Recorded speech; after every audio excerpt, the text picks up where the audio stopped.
গত 10 তারিখ পররাষ্ট্রনীতির সংস্কার নিয়ে আমার করা একটা এপিসোডের পর অনেকে অনুরোধ করেছেন যেন আমি ভারতের সাথে বাংলাদেশের কূটনৈতিক সম্পর্কের ভবিষ্যৎ এবং আমাদের করণীয় নিয়ে ভিডিও করি। আপনারা জানেন আমার গুরু খলিল ভাই, উনিও আমাকে ইমেলে তার যে মতামত জানাইছেন সেইখানেও তিনি বলছিলেন যে ভারতের সাথে কূটনৈতিক সম্পর্ক নিয়ে আমি সেইখানে কথা বলি নাই আগের এপিসোডে। ভারতের কূটনীতি বোঝা কোনো জটিল বিষয় না, কিন্তু আমার বুবু কাটাল রানী হাসিনা এই সহজ বিষয়টাকে আমাদের কাছে জটিল করে তোলার চেষ্টা করেছেন। অবশ্যই এটা ভারতেরই বুদ্ধি। তিনি নাকি ভারতকে যা দিছেন তা তারা সারা জীবন মনে রাখবে, তাই না? হ্যাঁ, দেখেছেন তো কি দিছে আর আমরা কি পাইছি তা আজকে দেখব। এই ভিডিওটা শুধু আমাদের সরকারের জন্য না, কূটনীতিকদের জন্য না, বরং কৃষক, ছাত্র, জনতা সহ বাংলাদেশের সকল নাগরিকের জন্য গুরুত্বপূর্ণ। কেন? কারণ আমাদের একমাত্র শত্রু হইল ভারত। জি না, আমরা একা তাকে শত্রু জ্ঞান করি না, তারাও আমাদের শত্রু বলেই মনে করে। এই শত্রু শত্রু খেলা তারাই শুরু করেছে, আমরা শুরু করি নাই। এটা আমার অনুমান না, আজকে প্রমাণ করব এবং সবাইরে জানাবো প্রমাণ সহকারে। না হইলে বিপ্লবকে ব্যর্থ করার যেসব চেষ্টা ভারত করবে তা মোকাবেলা করা আমাদের দিয়ে সম্ভব হবে না। গত 16 বছর হাসিনা যেভাবে আমাদের সরকারের সব দপ্তরে ভারতের স্থানীয় দালালদের ঢুকাইতেছে, তাতে আমাদের জন্য নতুন করে সব ঢেলে সাজানো ছাড়া কোনো গতি নাই। যাই হোক, অনেক কথা আছে, তাই চলেন প্রথমেই দেখে নিই ভারতের কূটনীতিক দর্শন কি বলে, তারা কিভাবে আমাদের দেশটাকে দেখে, তারা কিভাবে কূটনীতিকে দেখে। ভারতের কূটনীতিতে চাণক্য, কৌটিল্যকে তাদের মন্ত্রগুরু বলে মনে করে। এই কৌটিল্য হলো খ্রিস্টপূর্ব 300 শতাব্দীর দিকে ভারতবর্ষের রাজা চন্দ্রগুপ্ত মৌর্যের প্রধানমন্ত্রী। তিনি রাষ্ট্র পরিচালনার উপর একটা বই লিখেছিলেন অর্থশাস্ত্র নামে। এই বইটা প্রায় দ্বাদশ শতাব্দী পর্যন্ত প্রাচীন ভারতে ব্যবহার করা হইতো। তবে ভারতে মুসলিম সাম্রাজ্যের বিস্তারের পর থেকে এই বইটা কেউ আর খুঁজে পায় নাই। মুসলমান শাসনকর্তারা ভারতের প্রাচীন ফিলোসফিকে জয় বাংলা করে দিছিল। যাই হোক, পরে 1905 সালে আবার সবার অজানা এই মাস্টারপিস ভারতের একজন কৃষক উদ্ধার করছিল এবং একজন সাধারণ ব্রিটিশ সেই বইটা ভারতে সংরক্ষণ করার ব্যবস্থা করে। আর বর্তমানে এই অর্থশাস্ত্র, কৌটিল্যের অর্থশাস্ত্র ভারতের প্রধানমন্ত্রী মোদী, পররাষ্ট্রমন্ত্রী জয়শঙ্কর থেকে শুরু করে অনেক নতুন পুরানো নেতার রাজনৈতিক আদর্শে পরিণত হয়েছে। ভারত আবার কৌটিল্য ইকোনমিক কনক্লেভ করার মাধ্যমে এই দর্শন সবার কাছে খাওয়াইতে চায়, দেখাতে চায় এটা আমাদের অরিজিনাল জিনিস, বুঝছাও। এটা ইন্টারেস্টিং গল্প বলি এই কৌটিল্য প্রসঙ্গে। চন্দ্রগুপ্ত মৌর্যকে কৌটিল্য মানে তার প্রাইম মিনিস্টার সামান্য পরিমাণে খাবারের সাথে একটু একটু করে আর্সেনিক মিশাই দিত, মানে সে বিষ যেটাকে বলে। কেন? উদ্দেশ্য ছিল যে একটু একটু করে বিষ খাওয়াইলে তার শরীরে বিষের বিরুদ্ধে একটা প্রতিরোধ ক্ষমতা গড়ে উঠবে, যাতে শত্রুরা তাকে বিষ প্রয়োগে হত্যা করতে না পারে। এটা কিন্তু খুব সাইন্টিফিক, কারণ আধুনিক চিকিৎসা বিজ্ঞানও মিথ্রিডাটিজম বলে একটা শব্দ আছে। এর মাধ্যমে অল্প অল্প মাত্রার বিষ গ্রহণ কইরা বিষের প্রতি প্রতিরোধ ক্ষমতা গড়ে তোলা সম্ভব। ঠিক যেভাবে অ্যান্টিবায়োটিক রেজিস্ট্যান্স হয় না ব্যাকটেরিয়ার, জীবাণুর, ওই রকম আর কি উঙ্কা। তো কথিত আছে যে একবার চন্দ্রগুপ্ত মৌর্যের রানী দুর্ঘটনাক্রমে ওই খাবারটা একটু খেয়ে ফেলে, আর্সেনিকযুক্ত খাবার। রানী তখন সন্তান সম্ভবা ছিলেন, তো বিষের প্রভাব থেকে তার অনাগত সন্তানের বাঁচানোর জন্য রানীর পেট চিরা কৌটিল্য শিশুকে বাইর করছিল। এটাই হইতেছে ইতিহাসের প্রথম সিজারিয়ান সেকশন, বুঝাও। এই ছেলের নাম হইতেছে বিন্দুসার। বিম্বিসার না আবার কলে বিন্দুসার। বিন্দুসারের ছেলে হইতেছে সম্রাট অশোক। বুঝা গেছে? জীবনানন্দের বর্ণনাতা সেন যখন পড়ি না, উটি লেখা আছে না, বিম্বিসার অশোকের ধূসর জগতে সেখানে ছিলাম আমি।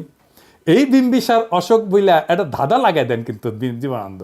বিন্দুসার অশোক হইলে পিতা পুত্র হইতো, তাই না? এটা না করে একটা টুইস্ট দিছে বিম্বিসার কইয়া।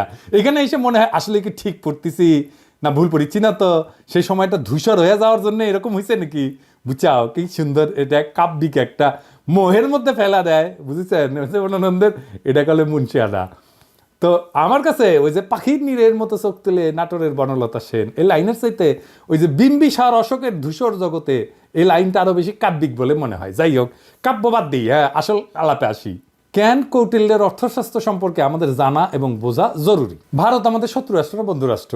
এই প্রশ্ন সবাই করলেও কোনো রাজনৈতিক দল কখনোই সরাসরি উত্তর দিতে স্বাচ্ছন্দ্য বোধ করে না, ভয় পায় আর কি, কখন ভারত তাদের গদি নড়ায় দেয়। তাই বলে সবাই যে কবে যে ভারত আমাদের বন্ধু রাষ্ট্র, তা কলে না। এটাই আমাদের সমাজে ইনশাল্লাহ বলার মতোই সত্য। হাসিনা বাবুর আমলে তো ভারতকে বন্ধু বলাটা একটা ফ্যাশন ছিল। বাংলাদেশের কোনো জাতীয় অর্জনে ওই ভারতের প্রধানমন্ত্রী, রাষ্ট্রপতি থেকে শুরু করে মন্ত্রী, মুখ্যমন্ত্রী আগমন খুব কমন ছিল না, সাধারণ ঘটনা ছিল না। কিন্তু হঠাৎ কি হইলো যে ময়ূক পাগলা হইয়া গেল, এই যে দেখেছেন এডিটর সাহেব, এটা দেখান না, ওই তিরিং বিরিং করে লাফায় না, দেখান না। ও কলে তারেক হেভি ঠাপাইছে, ওই যে গণ অধিকারের তারেক, বুঝাও। আর তারেকের ভিডিওটা দেখা, তারেক কি কইছিল যে জামাতকে আপনার পাশাত কামড় দিছে, দেখান না ওইটা। আরে বাবর কে? বাবর কে? কে? বাবর ভারতের বাপ। হ্যাঁ, বাবর ভারতের বাপ। আর আচ্ছা ঠিক আছে, ঠিক আছে। সমস্যা কি বলেন তো? আমার আমার আমার আমার সমস্যা হচ্ছে জামাতি এবং জেহাদিরা। বন্ধ করতে পারবেন? কেন জামাতিরা আপনার পাশায় কামড় দিয়েছে বলেন? বিজেপির নেতারা উল্টা পাল্টা বলা শুরু করলো, এই দেখেন ভিডিও দেখেন। বাংলাদেশের সঙ্গে যুদ্ধ ভারতের কাছে তো কয়েকদিনের ব্যাপার নয়, কয়েক মিনিটেই ফয়সলা হয়ে যাবে। তা আমরা বড় ভাই হিসেবে চিমটি কাটছে, আঁচড় কাটছে, সহ্য করছি, তো বেড়া আমরা দেবই। বাংলাদেশের সীমান্তে কাঁটাতারের বেড়া বসানোর দরকার হইল, দেখেছেন? আরো কত কি। আসলে বাংলাদেশের সাথে ভারতের কোনো বন্ধুত্ব সম্পর্ক নাই, কখনো ছিল না। তবে ভালো সম্পর্ক আছে তার সেবাদাসী হাসিনা, তার দল আওয়ামী লীগের সাথে। আমাদের পররাষ্ট্র মন্ত্রণালয়ে যারা ভারতে কাজ করেছেন তারা সবাই জানেন যে ভারত আমাদের কতটা নিচু চোখে দেখে। যারা ঘুরতে গেছেন, চিকিৎসা নিতে গেছেন, তারা জানেন যে মুম্বাইতে তো বাংলাদেশের পাসপোর্টধারীদের তারা হোটেলে বুকিং পর্যন্ত দেয় না, দেখেছেন? হাসিনার আমলেও ভারত শুধু আমাদের থেকে সুবিধাই নিছে, কিচ্ছু দেয় নাই। ট্রানজিট নিছে, চট্টগ্রাম পোর্ট দিয়া মালামাল পরিবহনের অনুমতি নিছে, বাংলাদেশকে ভারতের মনোপলিতে পরিণত করেছে, আমাদের সরকারি প্রতিষ্ঠানগুলোকে শেষ করে দিছে। বিনিময়ে আমরা কি ওই মুজিবের আমলে স্বাক্ষর করা ফারাক্কার ন্যায্য পানির হিস্সা পাইছি? পাই নাই।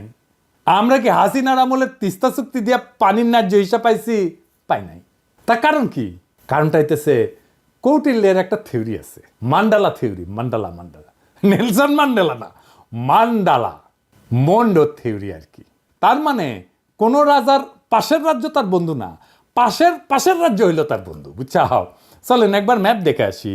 ভারতের আশেপাশে যত রাষ্ট্র আছে তার মধ্যে একমাত্র বাংলাদেশের সাথে তার কথিত বন্ধুত্ব ছিল, মানে একমাত্র সেবাদেশী হাসিনার মাধ্যমে সে বন্ধুত্ব ছিল।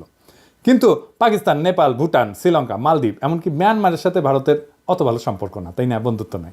বাংলাদেশে ভারত প্রভু তার সেবাদাসী হাসিনাকে একটা চুষনি দিয়ে বুঝ দিছে, ওই যে তো বন্ধু। এটাও আসলে একটা কৌটিল্য মতে ভারতের পররাষ্ট্রনীতির একটা অংশ কলে।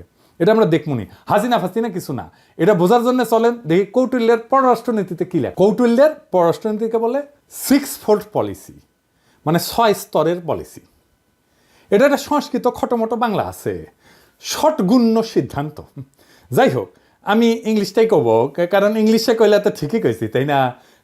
তো যাই হোক, এই 6-fold পলিসি অনুযায়ী পররাষ্ট্রনীতি 6 ভাবে পরিচালনা করা যায়, 6 ভাবে, বুঝছাও? কি কি? শান্তি, যুদ্ধ, নিরপেক্ষতা, আগ্রাসন, জোট এবং দ্বৈত নীতি। হ্যাঁ, বুঝছাও? 6টা। তো প্রথম আলাপ হইতেছে শান্তি নিয়ে, মানে কৌটিল্যের শান্তি নীতি কি কূটনীতিতে। কৌটিল্য কয় যে একজন রাজা তখনই শান্তি স্থাপন করবে যখন সে দেখবে যে শত্রু রাজা তার ক্ষতি করার সামর্থ্য রাখে। তার মানে হলো দৌড়ের উপরে রাখতে পারলে ভারত শান্তির কথা বলবে, বুঝছাও? 2001 সালে রৌমারিতে সীমান্তে আমাদের তৎকালীন বিডিআরের মাইরের কথা মনে আছে না? এডিটর সাহেব মাইর হবে, মাইরের সাউন্ড হবে, কেমনে তাদের বিএসএফকে আমাদের বিডিআর জওয়ানেরা দৌড়ের উপরে রাখিছিল, মনে আছে না? হ্যাঁ, তো তখন ভারতের অনেক সৈন্য মারা গেলেও ভারত কিন্তু আমাদের সাথে শান্তি স্থাপন করেছিল, কারণ তারা বুঝেছিল যে বাংলাদেশ তাদের দৌড়ের উপরে দাবরানির উপরে রাখতে পারে। তাইলে ইন্ডিয়ার সাথে শান্তি স্থাপনের একমাত্র পথ হইতেছে, একমাত্র রাস্তা হইতেছে ওরা দাবরানির উপরে রাখা। আরেকটা উদাহরণ দিই। 1962 সালে ইন্দোচীন যুদ্ধে চীনা সেনারা ভারতের সেনাদের নাকানি জমিতে খাইছিল, একটা অংশ দখল করে নিয়েছিল। ভারত তখন দ্রুত নাকে খত দিয়া চীনের সাথে শান্তি স্থাপন করেছিল, কারণ ভারত জানতো যে চীনকে আক্রমণ করলে তাদের খবর আছে, বুঝেছাও? তার মানে ওরে যত দাবরানির উপরে রাখবেন ও শান্তি করে আপনার কাছে আসবে। 1 নাম্বার সূত্র কয়া দিলাম। তাই আমাদের সেনাবাহিনীর সাহস নিয়ে লড়াই করার কিছু ডেমো ভারতকে দিয়ে দিতে হবে। আমরা অলরেডি একটা ডেমো দিছি যখন নতুন করে বর্ডারে কাঁটাতার লাগাইতে গেছিল না, কিন্তু এটা তেমন কোনো ডেমো হয় নাই, এটা আরেকটু ভালো করা লাগবে আর কি। আবার ফাইজলামি করলে না, রৌমারির কথা মনে করায় দিতে হবে, কলে মাথায় ঢুকাই দিতে হবে যে ভারতকে দৌড়ের উপরে রাখলে তারা শান্তির কথা বলবে। ওর তত্ত্ব দিয়াই ওরে মাইট দিতে হবে। ও কেমনে কূটনীতি চালায়, ওর কূটনীতির মাইন্ডে কি কাজ করে সেটা বুঝা ওর মতো যদি কাজ করেন তাইলে কেস ফতে। এবার আসেন যুদ্ধনীতি। কৌটিল্যের যুদ্ধনীতি কি? কৌটিল্যের মতে একজন রাজা তখনই যুদ্ধের জন্য আক্রমণ করবে যখন দেখবে যে তার অবস্থান শত্রুর চেয়ে শক্তিশালী। কথা সত্য। এই যে 1971 সালের কথাই ধরেন না, পাকিস্তান যখন আমাদের আক্রমণ করলো তখন ভারত আমাদের সাথে এসে সাথে সাথে যুদ্ধ করে নাই। তারা দেখিছে যে আমাদের মুক্তি বাহিনী কতটুকু যুদ্ধ করতে পারে। যখন মুক্তি বাহিনী আমাদের পাইরা ফেলাইছে না পাকিস্তানি বাহিনীদের, যখন দেখেছে যে মূল কাম সাইরা ফেলাইছে, তখন 3রা ডিসেম্বর 71 সালের মুক্তিযুদ্ধের শেষের মাত্র 13 দিন আগে যৌথ কমান্ড গঠন করিয়া মুক্তিযোদ্ধাদের ক্রেডিট নিয়া বাংলাদেশকে স্বাধীন করিয়া দেওয়ার ক্রেডিট নিয়ে নিছে। বুঝছাও, এটা হইল ভারতের সামবাজ যুদ্ধনীতি। এরা তখনই যুদ্ধ করবে যখন তারা বুঝে যে তাদের জেতার সম্ভাবনা 100%। অনেকেই জানেন যে শেখ মুজিবের বান্ধবী যে ইন্দিরা গান্ধী, সেই সময়ের ভারতের সেনাপ্রধান জেনারেল মানেকশকে জুন মাসে কইছিলেন যে এই যুদ্ধ শুরু করতে, কিন্তু রাজি হন নাই। কারণ তখন বাংলাদেশে বর্ষাকাল এবং তাদের সেনারা বাংলাদেশে বর্ষায় যুদ্ধ করলে পাকিস্তানের কাছে গোয়ারা আসবে। সত্যি কথা, আমার কথা না, মানেকশর কথা। তার মুখে শুনেন দাও কি কইছে, এডিটর সাহেব শুনে দেন। And if I were to go in, I guarantee you 100% defeat. I said to Mrs. Gandhi, will you now give me your orders? All right, cabinet would meet again at 4 o'clock.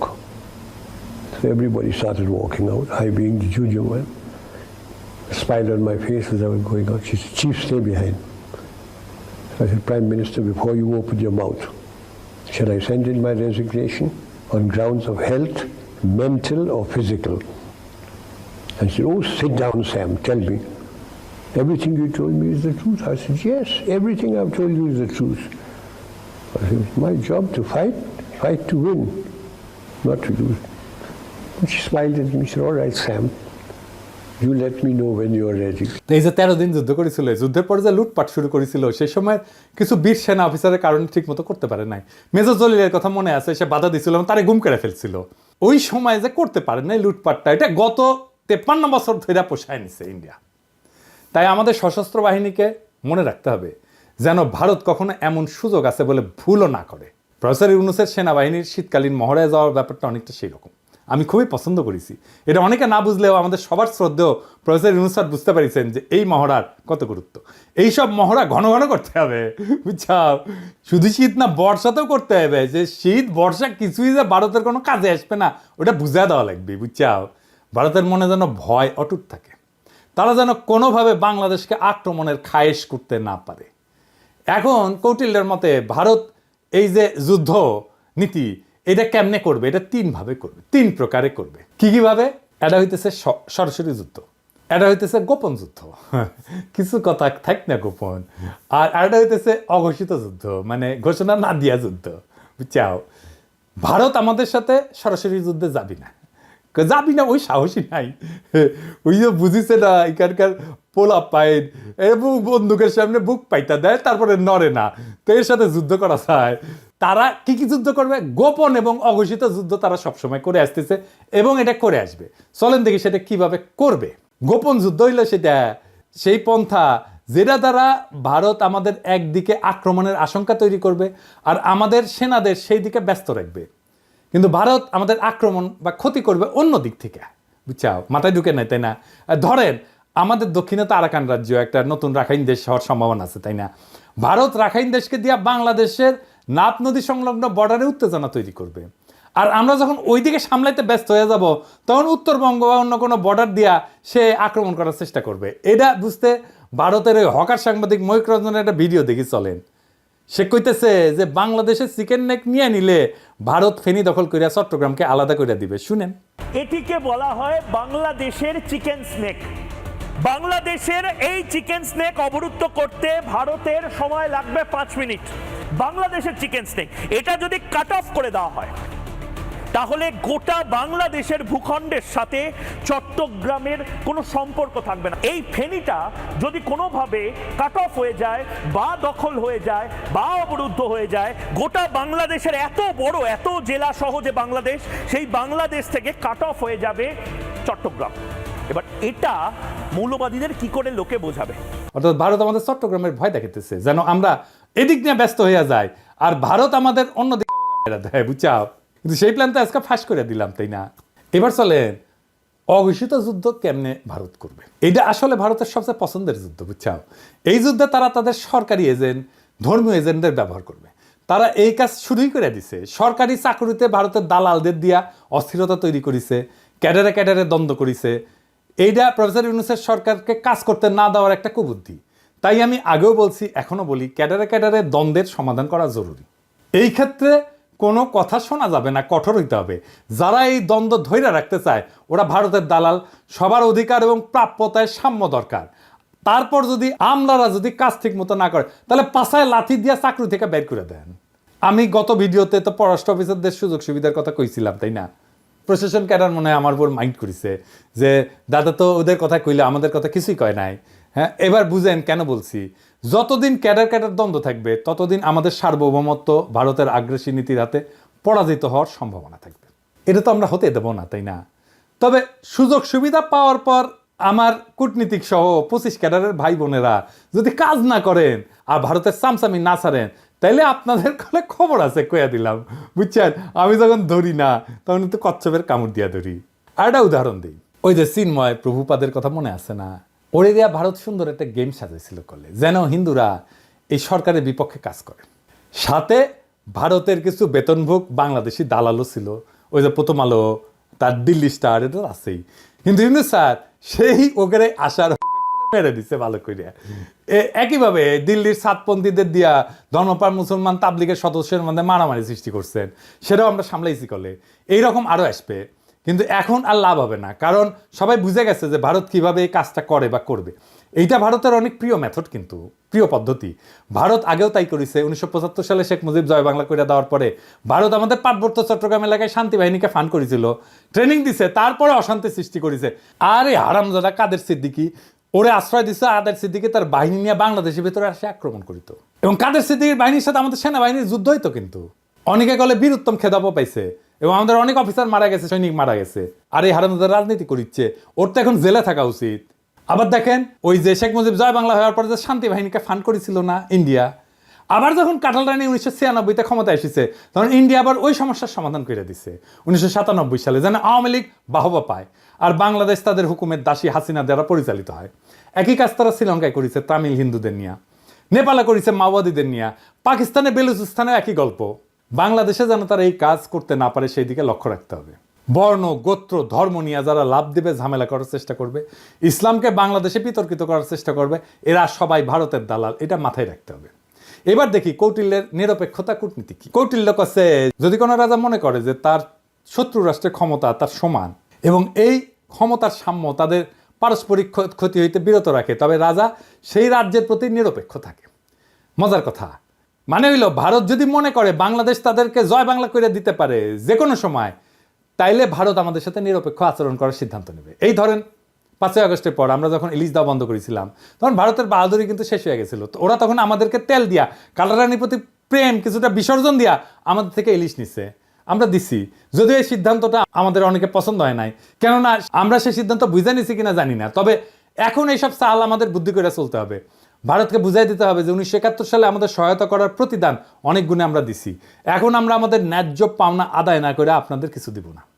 আর একটা উদাহরণ দিই, 2008 সালে যখন মুম্বাইতে আক্রমণ হয় না, ওই যে তার দায় কলে ভারত পাকিস্তানকে দিছিল, অনেক হম্বিতম্বি করেছিল, কিন্তু তারা পাকিস্তানে কোনো সামরিক আক্রমণ চালায় নাই। এর কারণ হইল পাকিস্তান একটা নিউক্লিয়ার শক্তি, ওরে আক্রমণ করলে ভারত জয় বাংলা হয়ে যাবে, এটা ভারত বুঝে, তাই তারা হাক ডাক দিয়া চুপ ছিল। বুঝা গেছে ব্যাপারটা? শক্তিতে সমান সমান টক্কর দিতে হবে, টক্কর দেওয়ার ক্ষমতা, আমার টক্কর দেওয়ার ক্ষমতা আছে, এইটা বুঝাই দিতে হবে। এবার আসেন কৌটিল্যের আগ্রাসন নীতি। কৌটিল্যের দর্শন মোতাবেক একজন রাজা যখন নিজের শক্তি বৃদ্ধি করে তখন সে শত্রু রাজ্যকে আক্রমণের প্রস্তুতি নেয়। এটা কিন্তু ভারত খুবই মানে হইল যে এটা ভারতের পছন্দের একটা মেথড, এইভাবে সে মাপে অন্যরে। এই যে ধরেন রৌমারির কথা, 2001 সালে রৌমারিতে ভারতের সেনারা আমাদের জয় বাংলা হওয়ার পরে ভারত কিন্তু চুপ ছিল, কারণ আগেই বলছি। এরপর আমাদের বুবু যখন 2008-এ 111-এর নকশা ক্ষমতা আসে, তার কয়েকদিনের মাথায় ভারতের প্রতিশোধ নেয় বিডিআরে হত্যাকাণ্ড কইরা, 57 জন সেনা অফিসারকে হত্যা কইরা। শুধু তাই না, বিডিআরের গৌরবময় ইতিহাস যেন বাংলাদেশে না থাকে তাই তারা কাঁঠাল রানীকে দিয়ে নাম পরিবর্তন কইরা বিজিবি বানায়, পোশাক বদলায়। দেখেন হাসিনার দাসত্ব। আমরা যেহেতু এটা এখন বুঝে গেছি, আমরা আবার বিডিআরকে তার আসল নামে ফেরত নিয়ে যাব, বিডিআর বিডিআর নামে পরিচিত হবে, তাদের আধুনিক অস্ত্র দেব, ফেরায় দেব তাদের গৌরবের ইউনিফর্ম। এই নাম শুনলে আর ইউনিফর্ম দেখলে ভারতের 2001 সালের কথা মনে থাকবে, আর পাতলা পায়খানা হয়ে যাবে। এইটা আমাদের প্রথম কৌশল। দেখেন ভারতের সেনাপ্রধানের বক্তব্য। I'm in touch with the chief of Bangladesh during the time of when this changeover took place. I was in constant touch with him, and even thereafter, in November 24, we had a video conference also. As far as the military cooperation is concerned, is again going up in the same way. Our officers have moved there for the NDC also. There is no let up on that side.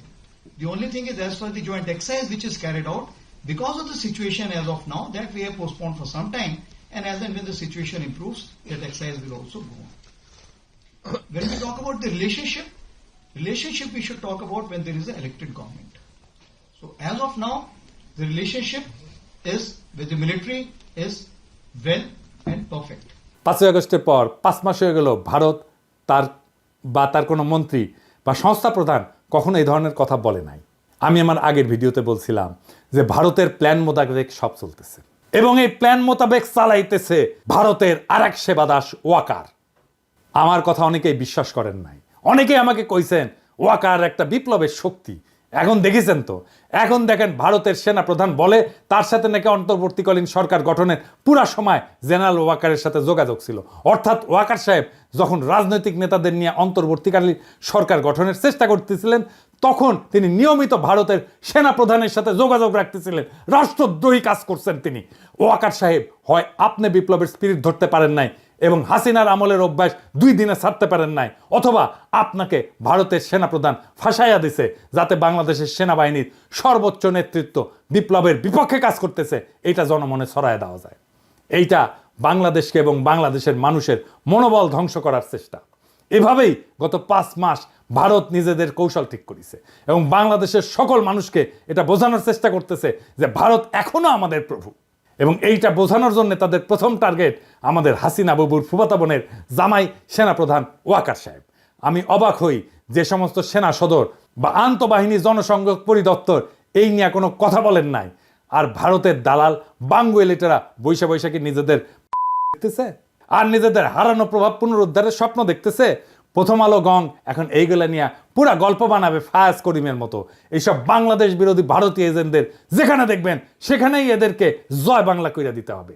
এখন দেখেছেন তো জেনারেলদের বাসায় হাসিনার লোক, আওয়ামী লীগের লোকেরা লুকে আছে, দেখেছেন? ফ্ল্যাট মালিক কে? ফ্ল্যাট মালিক হচ্ছে মাহবুব সামর চৌধুরী, মেজর জেনারেল। জি। উনি এখন বর্তমানে কোথায় আছে? উনি এসএসএফ আছে। এসএসএফ আছে, ডিজি। জি।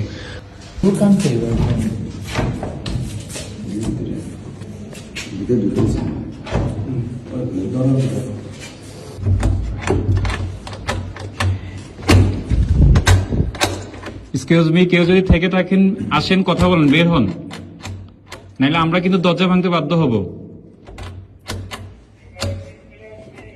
আপনারা যদি ভিতরে কেউ থেকে থাকেন একটু কাইন্ডলি একটু কোঅপারেট করে বের হন, নাইলে আমরা কিন্তু দরজা ভাঙতে ইয়া করব।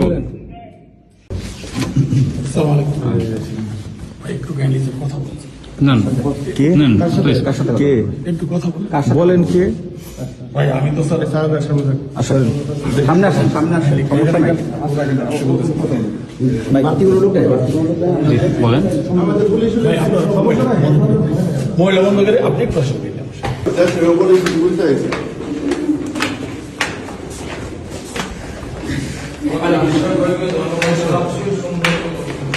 তো এখন কি করা লাগবে আমাদের এই সেনাবাহিনী নিয়ে? এর মধ্যে আমাদের সামরিক সক্ষমতা এমনভাবে উন্নীত করতে হবে যেন ভারত আমাদের ভয় পায়। ভারতের সামরিক শক্তি আমরা জানি, সেটা ওয়াকার সাহেবও জানেন। সামরিক বিষয়ে তাই এখানে বলতে চাই না, আমার সাথে যোগাযোগ করলে পরামর্শ দিয়ে দিব। তবে এটা বলতে পারি, আমাদের সশস্ত্র বাহিনীকে নতুন নতুন আধুনিক যুদ্ধ বিমান, ট্যাঙ্ক, যুদ্ধ সরঞ্জাম কিনতে হবে। মাঝে মাঝে সে সমস্ত মাল দিয়ে একটু প্রশিক্ষণ করে তো ফুটাতে টুটাতে হবে আর কি, বুঝছাও?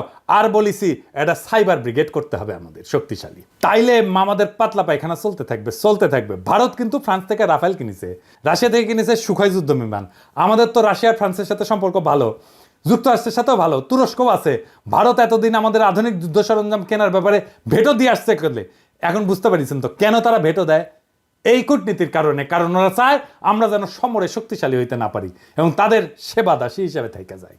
এরপরে আসেন কৌটিল্যের কূটনীতিতে জোট নীতি কি। কৌটিল্য বলে দিছে যে যখন রাজায় যুদ্ধ করবে না তখন সে অন্য শক্তিশালী রাজ্যের সাথে জোট গঠন করবে এবং নিজেকে সেই শক্তিশালী রাজার হাত থেকে নিরাপদ রাখবে। ভারত কিন্তু এই কামটাও ঠিক মতো করে, মানে কৌটিল্যকে মাইনে চলে আর কি। এই যেমন ধরেন ভারতের সামরিক সহযোগিতার সম্পর্ক আছে রাশিয়া, ইসরায়েল আর যুক্তরাষ্ট্রের সাথে। এই 3 দেশ চাইলে যে কোনো সময় ভারতকে জয় বাংলা কইরা দিতে পারে। আবার লক্ষ্য করলে দেখবেন যে এই 3 দেশের সাথে যাদের শত্রুতা, ভারত কিন্তু তাদেরকে শত্রু মনে করে। এই 3 দেশের কমন শত্রু হইল মুসলিম দেশগুলা।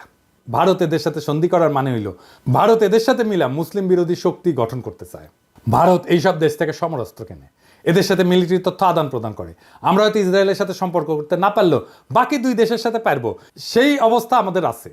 আবার কাঁঠাল রানী যেইভাবে আমেরিকার সাথে সম্পর্ক খারাপ করেছিল তাতে এটা পরিষ্কার যে হাসিনা ভারতের নীল নকশা বাস্তবায়ন করেছে যেন বাংলাদেশের সাথে আমেরিকার সম্পর্ক ভালো না থাকে। আমরা এদের সাথে সম্পর্কের পাশাপাশি চীন, পাকিস্তান, সৌদি আরব, ইরান, তুরস্কের সাথে সামরিক সম্পর্ক তৈরি করব। এরা কেউ ভারতের সাথে সন্ধি করবে না, কিন্তু আমাদেরকে এরা ভালোবাসে, ঠিক কিনা বলেন? আমাদের সাথে সন্ধি করবে। এই সন্ধিগুলা হইলে তখন দেখবেন যে জয়শঙ্কর বাবাজি আর অজিত দোভাল কিভাবে দৌড়ের উপরে থাকে। আমাদের সামরিক কেনাকাটাগুলা আমরা এইসব দেশ থেকে করব। আর আমেরিকা, রাশিয়াকে সাথে নিতে হবে। এরা কিন্তু হিসাবি দেশ, এদের থেকে সমরাস্ত্র না কিনলে এরা আপনাকে কোনো সাপোর্ট দিবে না। ভারতে রাফায়েল আছে, আমরা F-16 কিনতে পারি। আবার ফ্রান্সের রাফায়েল অথবা রাশিয়ার সুখয় কিংবা চীনের চেংদু J-10 চার্লি কিনতে পারি, তাই না? তবে ফ্রান্সের রাফায়েল কিনলে আমি এনে খুশি হমনি, তাই না? আমাকে এত আশ্রয় দিছে না ফ্রান্সের সরকার, ওদের কিছু করা লাগে না, আমাদের তো একটা দায়িত্ব আছে, কি বলেন? তো রাফায়েল কিনলে পিনাকি দাদা খুশি হয়ে যাবে নি, বুঝছাও? তো শুনেন, কেনা লাগবি না এখনই, খালি কেনার আলাপ শুরু করে দেন, দেখবেন ভারতের সীমান্তে কাঁটাতার বসানো থেমে যাবে। আমি গ্যারান্টি দিচ্ছি, লিখে দিচ্ছি, না হইলে আমার এসে কইেন। আলাপ শুরু করেন খালি, দেখেন তাদের রাষ্ট্রদূতের দৌড়াদৌড়ি শুরু করে দেবে ওই দেশে। তখন ওরাও ভারতকে তাদের ব্যবসার মধ্যে না আসার পরামর্শ দিয়ে বসায় দিবে। পাকিস্তানে আমাদের সামরিক কর্মকর্তাদের সফর একটা ভালো সংবাদ শুনলাম, তাদের থেকে JF-71 যুদ্ধ বিমান কেনার আলাপ চলতেছে। বাংলাদেশ কিনলে তারা খুশি হবে। দক্ষিণ এশিয়াতে ভারত একটা সিপাই থাকবে। এইবার আসেন কৌটিল্যের দ্বৈত নীতি, এই জিনিসটা আবার কি? এটা সবচেয়ে মজার থিওরি। এটার মধ্যে একজন রাজা একই সময় একজনের সাথে যুদ্ধ আর একজনের সাথে সন্ধি, বুঝছাও? মানে হইলো ভারত একসাথে 2টা যুদ্ধ করতে পারবে না, করবেও না, কখনোই না। দেখবেন যখন পাকিস্তানের সাথে যুদ্ধ খেলে তখন অন্য কারোর সাথে সেই খেলা দেখায় না। গত 16 বছর তো আওয়ামী লীগ ভারতকে বাম্পার সুবিধা করে দিছিল, বাংলাদেশ তো তাদের দখলেই ছিল, তাই না? ভারত নিশ্চিন্তে অন্যদের সাথে ঝামেলা করে গেছে। এখন তো সেই মজা আর নাই। এখন আমরা ভারতের শত্রু সকল দেশের সাথে আলাদা আলাদা করে সম্পর্ক তৈরি করব। আধুনিক বিশ্ব ব্যবস্থায় সম্পর্কের অন্যতম মাধ্যম হইল ব্যবসা এবং বাণিজ্য, এই সম্পর্ক জোরদার করা। এইবার আসেন আমাদের ভারত নীতি কেমন হবে, কি দিয়ে আমরা ভারতকে সাইজ করতে পারবো, ওরা দৌড়ের উপরে রাখতে পারবো, প্রত্যেক দিন দাবরানির উপরে রাখতে পারবো।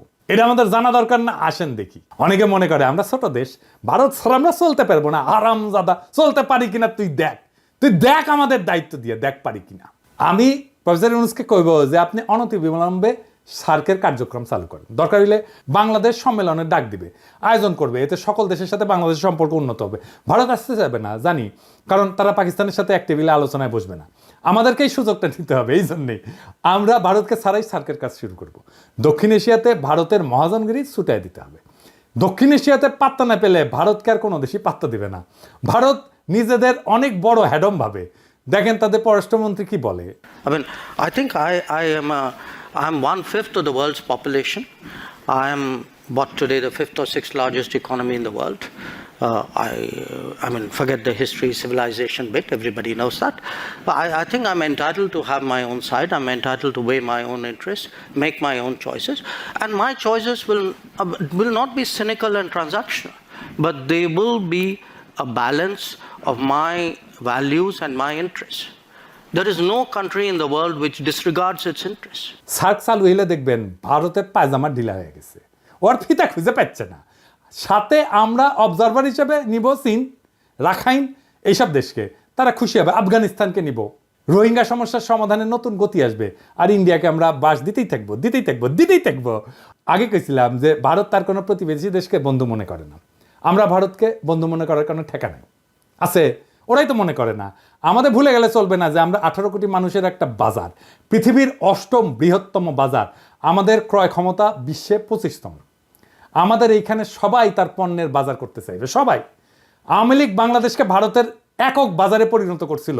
বিগত 5 বছরে বিশেষ করে কোভিডের পর ভারত থেকে আমাদের আমদানি কতটা বাড়িছে দেখেছেন? দেখেন, শুধু 2022 সালে ভারত থেকে বাংলাদেশ আমদানি করেছিল $14 বিলিয়ন, আর যেখানে বাংলাদেশ থেকে ভারত আমদানি করেছিল মাত্র $2 বিলিয়ন। মানে হইল হাসিনা বাংলাদেশের টাকায় ভারতের কোভিড থেকে হওয়া ক্ষয়ক্ষতি মিটানোর ঠিকানি ছিল। না হলে ভারতের এত দুঃখ অর্থ কারণ দেখি না। ভারতের সাথে আমাদের ব্যালেন্স অফ ট্রেড হবে সমান সমান, লাগলে আমাদের পক্ষে বেশি হবে, কারণ ভারতের জনগোষ্ঠী আমাদের 10 গুণ। আমরা যা ভারত থেকে কিনবো ভারতের আমাদের 10 গুণ কিনতে হবে আমাদের কাছ থেকে। ভারত আমাদের থেকে সমান সমান আমদানি না করলে আমরা ভারত থেকে পণ্য আমদানি বন্ধ রাখবো। ভারত থেকে আমরা সবচেয়ে বেশি আমদানি করি তেল, তুলা, পশুখাদ্য, মোটরযান ইত্যাদি। এইগুলো আমাদের নিকটবর্তী দেশগুলো থেকে সহজে আমদানি করা সম্ভব। আমরা এই সেক্টরগুলোতে চোখ রাখবো, আর এই সেক্টরগুলোতে ভারত থেকে আমদানি বন্ধ না করা হইলে আমরা দরকার হলে রাস্তায় নামবো, আবার সংগ্রাম করব। মেসেজ ক্লিয়ার, ভারতের একচেটিয়া আমদানি বাদ। লাগলে চীন থেকে আমদানি হবে, লাগলে রাশিয়া থেকে আমদানি হবে, ওদের সাথেও ব্যালেন্স অফ ট্রেডের অবস্থা ভালো না। তবে ভারতের শত্রু আমাদের বন্ধু হইতেই পারে, আর আমাদের সাথে ফাইজলামি করলে আমরা চীনকে দিয়ে ভারতের কানসুল খেতে পারবো। তখন ভারত বুঝবে যে কৌটিল্য আমরাও বুঝে গেছি, বুঝছাও। আর বুঝেছেন তো, আমি তো কইছিলাম যে রাশিয়া থেকে ট্রাক কেনা লাগবে। এই যে দেখেছেন না ট্রাক কত সুন্দর, দেখেছেন? রাশিয়া থেকে ট্রাক কেনেন, ইন্ডিয়ার ট্রাক দিয়ে কি করবেন? দেখেছেন মুখে হাসি ফুটেছে। এই যে আমার ক্ষুদ্র ভাতারা খুশি হয়ে গেছে রাশিয়ার ট্রাক দিকে। তা আমাকে ভারত নীতি খুব সোজা। 1971-এর পর থেকে আওয়ামী লীগ যে যে চুক্তি করেছে ওইগুলো আমাদের পুনর্বিবেচনা করতে হবে। ভারত যদি কোনো চুক্তি না মানে তাহলে আমরা সব চুক্তি বাতিল করে দেব। ভারত বাংলাদেশের 64টা অভিন্ন নদীর একটা নদীতে যদি ঠিক মতো পানি না আসে তাহলে ভারতের ট্রানজিট বন্ধ করে দেওয়া হবে। সীমান্তে ওদের শাকসবজি কাঁচামাল যেন পয়সা নষ্ট হয়ে যায়। একবার এই কাজ করে দেখেন, দেখবেন ভারত কিভাবে সোজা হয়ে থাকে। আমরা যেভাবে হাসিনার রেমিটেন্স বন্ধ করে দিছিলাম না, ঠিক সেইভাবে ভারতের বাংলাদেশ থেকে উপরি কামাই যদি বন্ধ করে দেন তাহলে দেখবেন সোজা। ভারতে কেউ শপিং করবেন না, ভারতে কেউ চিকিৎসা করতে যাবেন না। ভারতের টিভি চ্যানেল বাংলাদেশে চালানো হলে বাংলাদেশের টিভি চ্যানেলগুলো ভারতে চালাতে দিতে হবে। আমাদের টিভি চ্যানেল টাকা দিয়ে কিনতে হবে ওদের। এই বাজার হারানোর ভয় ভারতের মধ্যে ঢুকলেই দেখবেন সব ঝরঝরা। সেদিন দেখলাম বাংলাদেশ সরকার ভারত থেকে 1137 কোটি টাকার ডিজেল কিনবে বলে সিদ্ধান্ত নিচ্ছে। কি আর করবো, কি আর বলবো, বুঝতে পারছি না। জুলাই বিপ্লবের পরে আমাদের প্রায় 2000 ছাত্রছাত্রী পান হারাইলো ভারতের সেবাদাসী হাসিনার পুলিশের গুলিতে। এখন আমাদের ডিজেল কেনার জন্য আর ভারত ছাড়া কারোর চোখে পড়ে না। তো এই জ্বালানি উপদেষ্টার সাথে আমার অনেক বন্ধু বান্ধব ওনারা সম্মান টন্মান করে, সেজন্য কিছু কইছিলাম না এতদিন। কিন্তু বুঝেন জ্বালানি উপদেষ্টা সাহেব, কামটা আপনি খুব খারাপ করেছেন। আপনারা ওয়ার্নিং দিলাম, ডিজেল কেনার জায়গা পান না আপনি। হ্যাঁ, আরও তো 6টা দেশ থেকে তো ডিজেল তেল কিনতেছেন। এই যে দেখেন তো, ওই 6 দেশ থেকে ডিজেল কেনা যেত না কেন? ভারত থেকে তেল কেনার দরকার পড়লো? কুরকুরানিটা কই? জ্বালানি উপদেষ্টা সাহেব, আপনাকে জাতির সামনে এই প্রশ্নের উত্তর দিতে হবে। সামে সিকোনে প্রচুর কাম করিচ্ছেন কলে, নাইলে বিপ্লবী জনতা আপনাকে কেন বিশ্বাস করবে? ইউনূস স্যার, আপনি কি এই ব্যাপারে জানেন? নাকি বিএনপির সাথে সমঝোতা হওয়ার পর এখন বিএনপির চাপে আপনারা এই সিদ্ধান্ত নিতেছেন? নিলে জানান, আমরা তো আছি। যেই দল গত 10 বছরে মুরগির ক্ষোভ থেকে বাইরে হতে পারে নাই, সেই দল এখন নিজেদের জুলাই আন্দোলনের মাস্টার মাইন্ড বলে, আবার ক্ষমতা আসার জন্য ভারতের সাথে আতাত করে, যেন ভারতের প্রভুত্ব বাংলাদেশে টিকে থাকে। এমনিতে আপনাদের জনসমর্থন কেমন এটা তো বুঝতে পারছেন। মানে ওই দলকে কইতেছি যে আসতে চায় ক্ষমতায়, তারপরে যদি ভারতের দাস হিসেবে পরিচিত পান তাহলে ক্ষমতা আসলেও সে ক্ষমতা ধরে রাখতে পারবেন না। হাসিনারে নামাইতে যদি 36 দিন লাগে, আপনারা 36 ঘন্টায় নামায় দেওয়া যাবে। খুব সাবধান, এটা ইন্টারনেটের যুগ, উন্নত প্রযুক্তির দুনিয়া, কিন্তু সরকার চালানোর অভিজ্ঞতা আপনাদের নাই। আমরা জানি কিভাবে কি করতে হয়, আপনাদের চেয়ে আমরা অনেক ধাপ আগে। আমাদের সাথে পরামর্শ করেন, নইলে কি করতে গিয়া কি খাইয়া ফিরে আসবেন তা কিন্তু বুঝতে পারবেন না। ভারতে আমাদের সব কাজ স্লো করে দিতে হবে, দূতাবাসে আমাদের লোকের সংখ্যা কমাই দিতে হবে। পররাষ্ট্র উপদেষ্টা এই জিনিসটা ভালো করে খেয়াল রাখবেন। ওই লোক দিয়ে আমাদের আসন্ন বন্ধু দেশের মিশনগুলোকে শক্তিশালী করেন। ভারত আমাদেরকে ভিসা না দিলে আমরা ভিসা দিব না। আমাদের দূতাবাসে আক্রমণ করলে আমরা ওদের শান্তিতে থাকতে দেবো না। ইউনূস স্যার তো ভদ্র মানুষ, আপনি না পেলে আমাদেরকে বলবেন, আমার ক্ষুদ্র ভাতা এবং ভগিনীরা ভারতের পাশে আগুন ধরাই দিবে, লাগলে জায়গা মতো আগুন ধরাই দেব। আমাদের কোনো সরকারি কর্মকর্তা ভারতে প্রশিক্ষণে যাবে না। কেন যাবে না জানেন?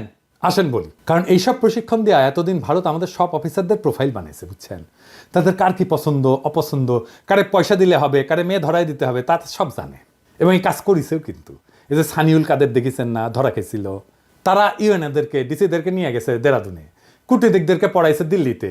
তাই আমাদের সরকারি অফিসারদের বিশেষ করে যারা ভারতে প্রশিক্ষণ নিছে তাদের শুদ্ধি পরীক্ষা নিতে হবে, এবং এরা সব কয়টা বিক্রি হয়ে গেছে। আমাদের অফিসাররা ভারতে প্রশিক্ষণে গেলে তাদের অফিসারদেরকেও আসতে হবে এখানে। এটা অবশ্য ফরেন সার্ভিস একাডেমি করে, তবে এইটা আরও বেশি করা দরকার।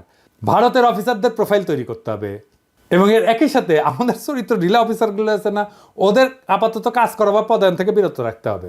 নইলে তারপর 2 পেগ মেরে আবার হোয়াটসঅ্যাপে ফ্যান খুলে দিবে, ভারত সেই সমস্ত ছবি জোগাড় করে তাদের দিয়ে গুপ্তচরগিরি করাইবে, বুঝছো? এটা ওদের একটা পলিসি করে। এখন আপনারা যেহেতু ভদ্রলোক, সেই জন্যে সুশীল, সেই জন্যে আপনারা ওদেরকে দূরে রাখেন যাদের চরিত্র ঢিলা। আমি যদি ফরেন মিনিস্টার হইলাম ইনি, তাইলে ওই হানি ট্র্যাপ ফেলা ইন্ডিয়ার মায়াগরে তাদের ডাবল প্রমোশন দিলাম ইনি। ইন্ডিয়া হানি ট্র্যাপে ফেলানো ছাড়া আর কিছু পারে না। তাই তাদের এই হানি ট্র্যাপ আইডিয়া জয় বাংলা করে দিতে হবে। যখন কইতে পারবেন পারলে আরও পাঠা, তোর দেশে মায়েরা আমার কাছে আসে কেন, তুই পারিস না তো আমি তোরে সাহায্য করতেছি, আরও পেটে দিস বান্দা হাজি, সেই দিন তাদের এই অস্ত্র আর কাজ করবে না। তাদের দর্শন, তাদের ফিলোসফি তাদের বিরুদ্ধে প্রয়োগ করা লাগবে। তখন কইবেন যে পিনাকি যা কইছিল তা কতটা সত্যি, যদিও পিনাকি বাংলাত কছে, বগুড়ার ভাষাত কছে, তাও কলে এটা সত্য কইছে। তাই ভারতে আমাদের সকল সরকারি কর্মকর্তার ট্রেনিং বন্ধ, একেবারে ফুল স্টপ। এবার আসেন শেষ কথা। পররাষ্ট্রনীতিতে শেষ কথা বলে কিছু নাই। এক দেশ নিয়ে পলিসি করাটাও বিপজ্জনক। এক দেশের সাথে সম্পর্ক স্থাপন করা শুধু সেই 2 দেশের ব্যাপার না, অনেক বিষয় মাথায় রাখতে হয়। তবে ভারত যেহেতু স্পেশালভাবে আমাদের গত 53 বছর লুট করে গেছে, তাই আমাদের এখন সময় আসছে ভারতকে নিয়ে ভাবার, নতুন কইরা পলিসি তৈরি করার। কৌটিল্য ভারতের আইডিওলজিক্যাল গুরু বলে, তবে এমন গুরু ওদের অনেক আছে, কিন্তু কৌটিল্যের ব্যাপারটা একটু আলাদা। তাই ইউনূস স্যারকে আমি বলবো, আপনাদের সব সরকারি কর্মকর্তাদের কৌটিল্য পড়ান, বই পড়তে বলেন, পরীক্ষা নেন। ভারত যেভাবে আমাদেরকে সাইকোলজিক্যালি করাপ্ট করেছে না, আমরা এখন ওদের সাইকোলজি শিখবো তাদেরকে করাপ্ট করার জন্যে। আজকেই আর ফল আসবে না, কারণ সরকারে তাদের অনেক গোপন সেবাদাসী আছে। তবে এইভাবে আগাইলে আশা করা যায় আমরা 5-10 বছরের মধ্যে আমাদের হারানো মেরুদণ্ড আবার ফিরে পাবো। আর আওয়ামী লীগ হইল ভারতের দাস, দেশের শত্রু। এটা আজ আবার প্রমাণ করলাম, এটা দর্শন দিয়া করলাম। এইবার অনেকে তো বলে যে পিনাকি না বুঝেই বলে, তাদের জন্য সমালোচনার আহ্বান রইল। ভারতের পররাষ্ট্রনীতি আমি যেভাবে খুইলা দেখাই দিলাম, এটার বাইরে কোনো কথা আছে কিনা। ভারত নিয়ে যে দালালি করবে তাদের কলে খবর আছে। আপনারা সরকারি পদ্ধতি সামলান, আর আমি তাদের স্থায়ী সেবাদাসী প্রথম আলো আর ডেইলি স্টার দেখতেছি। এরাই মিডিয়াতে উল্টাপাল্টা লিখবে, মানুষকে ভারতের মুখাপেক্ষী করতে সব চেষ্টা করবে। আগাম কইয়া দিলাম আপনাদের প্ল্যান চেষ্টা করে দেখেন, ফাল দিলে কলে খপ করে ধরবো, ধরে ফেলামো। জিয়াফতে এখন লোক হচ্ছে ক্যাঙ্কা, দেখেছেন? আজকে আয়োজিত হতে যাচ্ছে সামাজিক জিয়াফত। এই জিয়াফতের উদ্দেশ্য হলো শহীদ পরিবার, আহত সহযোদ্ধা এবং ছাত্র জনতাকে সম্মান জানানো।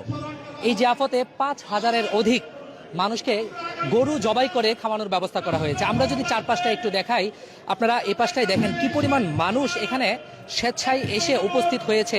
তাদের উপস্থিতি প্রমাণ করে শহীদদের প্রতি সাধারণ মানুষের এবং আহতদের প্রতি সাধারণ মানুষের ভালোবাসা এবং আবেগ কতটা বেশি। বাড়ির সামনে কলে গরু ফেলামু আর জবদমু, গরু ফেলামু আর জবদমু, কাইন্দা কলে কুল পাবেন না। তখন আবার কয়েন না সাবধান করি নাই। ইনকিলাব জিন্দাবাদ।